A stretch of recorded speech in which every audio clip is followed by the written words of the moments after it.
আজকের এই ভিডিওটা শুরু করার আগে আমি আপনাকে একটা ছোট্ট পরীক্ষা করতে বলবো। এই ভিডিওটা চলাকালীন জাস্ট কয়েক সেকেন্ডের জন্য চোখটা বন্ধ করুন। এবার নিজেকে একটা প্রশ্ন করুন, আমি কি সত্যিই আমার জীবনের সবটুকু দিয়ে চেষ্টা করছি? আমি দিন রাত যে পরিশ্রম করছি তার ফল কি আমি পাচ্ছি? উত্তরটা যদি না হয়, তবে আজকের এই ভিডিওটা শুধু আপনার জন্য। মন দিয়ে শুনুন। আমরা প্রতিনিয়ত হাজারটা মোটিভেশনাল ভিডিও দেখি, বই পড়ি, বড় বড় মানুষের বাণী শুনি, কিন্তু দিন শেষে আমাদের জীবনটা একই জায়গায় আটকে থাকে। কেন জানেন? কারণ আপনি সফল না হওয়ার পেছনে এমন কিছু আসল কারণ লুকিয়ে আছে যা আপনি নিজেও হয়তো কখনো তলিয়ে দেখেননি। আর এই আসল কারণগুলো জানলে আপনি সত্যিই অবাক হয়ে যাবেন। আজকের যুগে সফল না হওয়ার সব থেকে বড় এবং আধুনিক কারণ হলো আমরা খুব দ্রুত রেজাল্ট চাই। আমরা একটা কাজ শুরু করি আর ভাবি 10 দিনের মধ্যে কোটিপতি হয়ে যাব, বা 2 মাসের মধ্যে বিশাল বড় পজিশনে চলে যাব। যখন সেটা হয় না, আমরা হতাশ হয়ে কাজটা ছেড়ে দিই। আমরা ইন্টারনেটে স্ক্রল করতে করতে, রিলস বা শর্টস দেখতে দেখতে এমন একটা মানসিকতায় পৌঁছে গেছি যেখানে আমাদের ধৈর্য বলতে কিচ্ছু নেই। 5 সেকেন্ডের একটা ভিডিও আমাদের ভালো না লাগলে আমরা সোয়াইপ করে দিই। এই একই মানসিকতা আমরা আমাদের ক্যারিয়ারেও খাটাই। মনে রাখবেন, সস্তা আনন্দ বা ইনস্ট্যান্ট গ্রাটিফিকেশন আপনাকে সাময়িক সুখ দেবে, কিন্তু আপনার ভবিষ্যৎ ধ্বংস করে দেবে। বড় কিছু অর্জন করতে হলে বছরের পর বছর ধরে মাটির নিচে শিকড় ছড়াতে হয়, তবেই একটা বিশাল গাছ তৈরি হয়। ধৈর্য আর জিদ কেমন হওয়া উচিত তার একটা বাস্তব উদাহরণ দেওয়া যাক।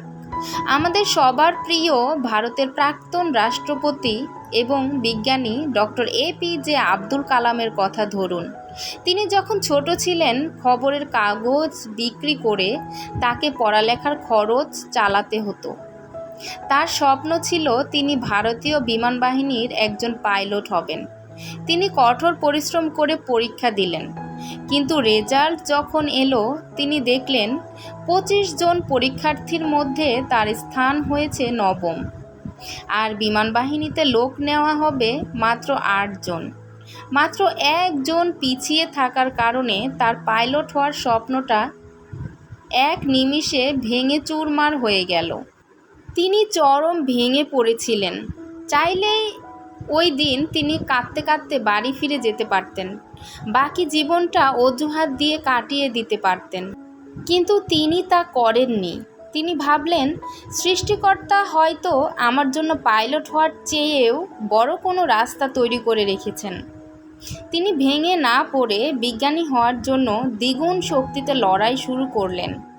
আর ইতিহাস সাক্ষী, যে বিমান বাহিনীতে তিনি পাইলট হিসেবে চাকরি পাননি, একদিন ভারতের রাষ্ট্রপতি হিসেবে তিনি সেই পুরো ভারতীয় সশস্ত্র বাহিনীর প্রধান চালিকা শক্তি বা কমান্ডার ইন চিফ হয়েছিলেন।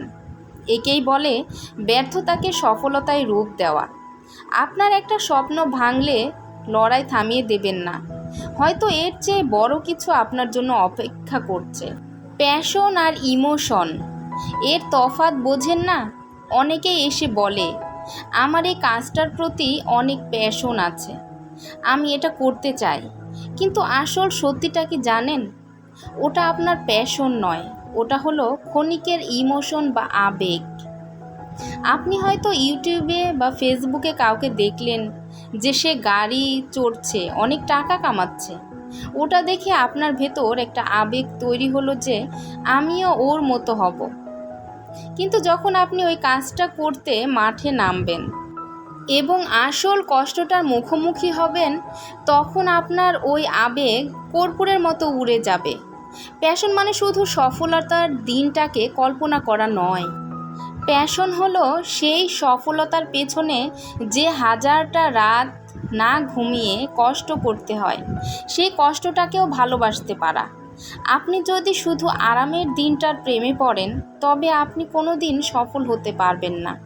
আপনাকে কষ্টের দিনগুলোর প্রেমে পড়তে হবে। আজকে আমরা সবাই ইলন মাস্ককে চিনি, বিশ্বের সবচেয়ে ধনী এবং সফল মানুষদের একজন। রকেট বানাচ্ছেন, মঙ্গল গ্রহে মানুষ পাঠানোর স্বপ্ন দেখছেন। কিন্তু আপনি কি জানেন, আজ থেকে কয়েক বছর আগেও এই মানুষটা দেউলিয়া বা ফকির হওয়ার পথে ছিলেন। যখন তিনি তার প্রথম কোম্পানি শুরু করেন, তার কাছে একটা ভালো ঘর ভাড়া নেওয়ার মতো টাকা ছিল না। তিনি একটা ছোট অফিস রুম ভাড়া নেন, আর সেখানেই রাতের বেলা টেবিলের নিচে ঘুমাতেন। গোসল করার জন্য তাকে পাশের একটা YMCA ক্লাবের বাথরুমে যেতে হতো। এরপর যখন তিনি স্পেস এক্স নামের রকেট কোম্পানি খুললেন, তার প্রথম 3টি রকেট উড্ডয়নই পরপর চরমভাবে ব্যর্থ হলো। কোটি কোটি টাকা আগুনে পুড়ে ছাই হয়ে গেল। চতুর্থ রকেটটি উড়ানোর জন্য তার কাছে কোনো টাকা ছিল না। নিজের বাড়ি গাড়ি সব বন্ধক রেখে শেষবারের মতো চেষ্টা করলেন। যদি চতুর্থ রকেটটাও ফেল করত, তবে ইলন মাস্ক পুরোপুরি রাস্তায় বসে যেতেন। কিন্তু তিনি হাল ছাড়েননি। তার ওই শেষ চেষ্টাটাই সফল হয়েছিল। আজ আপনি 2টো বা 3টে চেষ্টায় ব্যর্থ হয়ে ভাবছেন আপনার ভাগ্য খারাপ। ইলন মাস্কের মতো সব কিছু বাজি রাখার মতো কলিজা কি আপনার আছে? যদি না থাকে, তবে আজ থেকেই অজুহাত দেওয়া বন্ধ করুন। খুব গুরুত্বপূর্ণ একটা কথা বলি, মন দিয়ে শুনুন। আপনি জীবনে কি হবেন তা অনেকাংশেই নির্ভর করে আপনি কেমন মানুষের সাথে উঠা বসা করছেন এবং কার কথা শুনছেন। আপনি যদি একটা বাজ পাখি হয়ে মুরগির খোয়ারে এসে ওড়ার পরামর্শ চান, তবে তারা আপনাকে বলবে, আরে দূর, আকাশের দিকে তাকাস না, নিচে পড়ে যাবি। আপনার চারপাশে এমন অনেক মানুষ আছে যারা নিজেরা জীবনে বড় কিছু করতে পারেনি। যখন আপনি তাদের কাছে গিয়ে আপনার বড় স্বপ্নের কথা বলবেন, তারা তাদের নিজেদের ব্যর্থতার ভয়টা আপনার ওপর চাপিয়ে দেবে। আর তাদের কথা শুনে আপনি শুধু চমৎকার চমৎকার রুটিন আর ডায়েরিতে বড় বড় প্ল্যান করেন, কিন্তু যখন কাজটা করার সময় আসে, তখন বলেন, আজ থাক, কাল থেকে একদম ফাটিয়ে কাজ করব। ভুল মানুষের নেতিবাচক কথা শোনা বন্ধ করুন এবং আজ থেকেই অ্যাকশন নেওয়া শুরু করুন। আপনি আজ যে কাজটা কালকের জন্য ফেলে রাখছেন, মনে রাখবেন সেই কাল কোনোদিনও আসে না। আপনার কোনো সুনির্দিষ্ট কেন নেই ধরে নিন। আমি আপনাকে বললাম এই জ্বলন্ত আগুনের ওপর দিয়ে হেঁটে ওপাশে যেতে হবে। আপনি কি যাবেন? কখনোই যাবেন না, কারণ আপনার কোনো কারণ নেই। কিন্তু এখন যদি আমি বলি ওপাশে আপনার মা বা আপনার সন্তান আটকে আছে আর ঘরটাতে আগুন লেগে গেছে, আপনি কি তখন ভাববেন? আপনি নিজের জীবনের পরোয়া না করে আগুনের ওপর দিয়ে ঝাঁপ দেবেন কেন? কারণ এখন আপনার কাছে একটা স্ট্রং কেন আছে। আপনার জীবনের লক্ষ্যটার পেছনেও এমন একটা শক্তিশালী কেন থাকতে হবে। আপনি কেন সফল হতে চান? শুধু টাকা কামানোর জন্য, নাকি আপনার বাবা মায়ের মুখে হাসি ফোটানোর জন্য, নাকি যারা আপনাকে একসময় অবহেলা করেছিল তাদের যোগ্য জবাব দেওয়ার জন্য? আপনার এই কেন যত শক্তিশালী হবে, আপনার ভেতরের জেদ তত বাড়বে। আর যখন জেদ তৈরি হবে, তখন পৃথিবীর কোনো বাধা আপনাকে থামাতে পারবে না। ভিডিওর একদম শেষ প্রান্তে এসে আপনাকে একটা কঠিন সত্য মনে করিয়ে দিতে চাই। আজ আপনি যেই পরিস্থিতিতেই থাকুন না কেন, আপনার পকেটে টাকা না থাকতে পারে, মানুষ আপনাকে নিয়ে হাসাহাসি করতে পারে, আপনার চারপাশটা অন্ধকার মনে হতে পারে, কিন্তু এই পরিস্থিতিটা চিরস্থায়ী নয়। ভাগ্য বলে কিছু নেই, ভাগ্য মানুষ নিজের হাতে লেখে।